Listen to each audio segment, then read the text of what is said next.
How food affects your mood. Few things affect our state of mind, aka our mood, as profoundly as food. Women being propelled by some mysterious hormonal force to eat chocolate during PMS is one good example. There's just something in that chocolate that makes them feel so good. Aside from the emotional ties around food, such as associating it with celebration or entertainment, there is also the physiological side that affects our mood. We've all seen children throwing fits in the cereal aisles or at the checkout stand where all the sweets have been placed for impulse buying. I don't know about you, but I've never seen such outbursts in the broccoli aisle. People crave almost instinctively comfort foods which are high in carbohydrates, which the body immediately converts into sugar in the bloodstream upon consumption. Consuming processed and refined foods which contain exorbitant amounts of sugars and artificial ingredients and practically no dietary fiber renders the eater into a blood sugar nightmare. Even cooked starches that some consider healthy such as potatoes, rice and pasta are converted into simple sugars quickly in the body.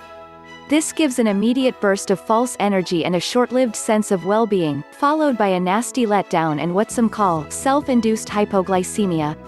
In order to feel better after the letdown phase, which can make people feel exhausted, cranky and unable to focus, the body compels one to simply eat more of the substance that gave it that happy rush in the first place. Now we see how we get set up for addictions. Ever tried to be in a good mood, feel jubilant about life or get lots of work done when you are in the throes of caffeine withdrawal? The main function of most antidepressants on the market is to enhance the uptake of that famous feel-good hormone, serotonin. When this brain chemical is low, people crave carbohydrates and comfort foods in order to get it. But if we learn how to nourish the brain properly, we need not suffer from nutrient or serotonin deficiencies and consequently we can avoid the addictions that keep us bound to the constant highs and lows. There is a sound and foolproof way to accomplish this. One of the main reasons a raw vegan diet is so helpful in maintaining stable moods is due to the fact that there are no toxins, addictive substances or artificial ingredients in living foods. Moreover, raw foods are loaded with fiber to keep the intestinal tract and colon in tip-top shape as well as clean. If the colon is overloaded with waste, this waste is recirculated in the bloodstream again and again. How peaceful and blissful do you think you can feel with your body's own waste nourishing your brain?